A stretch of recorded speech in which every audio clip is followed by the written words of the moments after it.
रूस यूक्रेन जंग के बीच 3 तरह के घातक हथियारों का जिक्र हो रहा है, परमाणु, केमिकल और बायोलॉजिकल।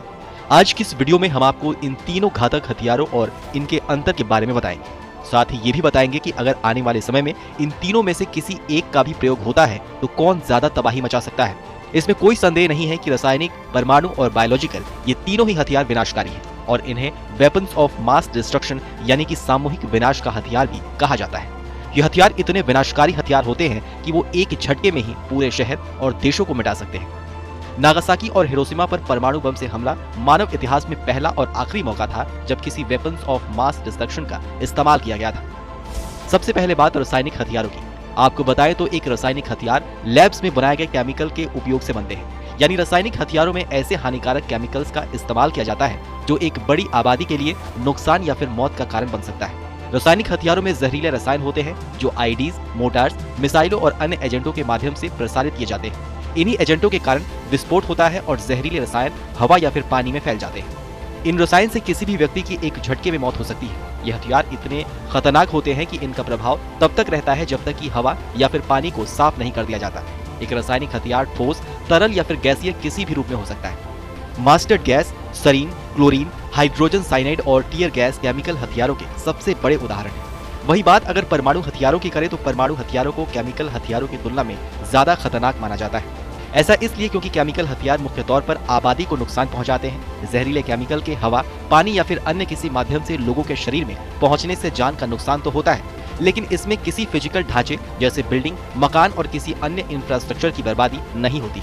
वहीं दूसरी ओर परमाणु हथियारों की विनाश की कोई सीमा नहीं होती। परमाणु हथियार जीवन और ढांचे के साथ साथ उससे संबंधित हर चीज को नष्ट कर सकता है। परमाणु हथियार का उपयोग पूरे शहर को नष्ट कर सकता है और उसके रास्ते में जो भी चीज आती है वो सब कुछ राख में तब्दील हो जाती है। परमाणु हथियार में परमाणु विखंडन यानी कि न्यूक्लियर फ्यूजन की प्रक्रिया होती है, जिसके माध्यम से बड़े पैमाने पर ऊर्जा निकलती है जो बड़े विस्फोट और विनाश का कारण बनती है। परमाणु हथियारों के प्रभाव दिनों, महीनों और यहाँ तक कि सदियों तक रह सकते हैं। इसके साथ ही अगर बात जैविक हथियारों यानी कि बायोलॉजिकल वेपन की करें तो ये एक ऐसे हथियार होते हैं जो बिना किसी धमाके के किसी भी देश को तबाह कर सकते हैं। आपको बता दें कि दुनिया में पहली बार जैविक हथियार का प्रयोग साल 1397 में मंगोलियाई सेना के द्वारा किया गया था। पिछले कुछ समय से चीन पर कोरोना वायरस को जैविक हथियार की तरह इस्तेमाल करने का आरोप लग रहा है। WHO के मुताबिक जब बैक्टीरिया, वायरस और फफूंद जैसे संक्रमणकारी तत्वों का इस्तेमाल जानबूझकर इंसानों को संक्रमित करने के लिए किया जाता है तो इसे जैविक हथियार कहते हैं। इनका प्रयोग करके ही इंसानों को नुकसान पहुंचाया जा सकता है।